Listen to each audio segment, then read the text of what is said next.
നബിയുടെ പേരെന്താ മുഹമ്മദ് മുസ്തഫ സ്വല്ലല്ലാഹ് മുത്ത് ജനിച്ചുള്ള നാടേതാ കഅബയതുള്ള മക്കത്താ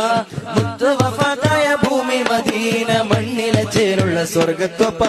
ഹക്ക് പഠിപ്പിക്കാൻ റബ്ബ് അയച്ചുള്ള അംബിയ മുർസൽ ഖാത്തിമരാ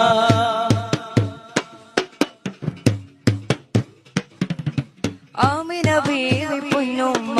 ബീവി ഹലീമ പോറ്റുമ്മ ആമിന ബീവി പൊന്നുമ്മ ബീവി ഹലീമ പോറ്റുമ്മ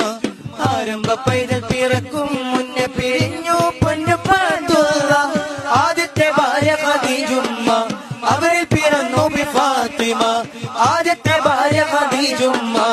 അവരിൽ പിറന്നു ബി ഫാത്തിമ അഹ്ലുബൈത്തിലെ കണ്ണികൾ ചേരുന്ന ഹസൻ ഹുസൈൻ ഒരു പൊന്നുമ്മ മുത്ത് നബിയുടെ പേരെന്താ മുഹമ്മദ്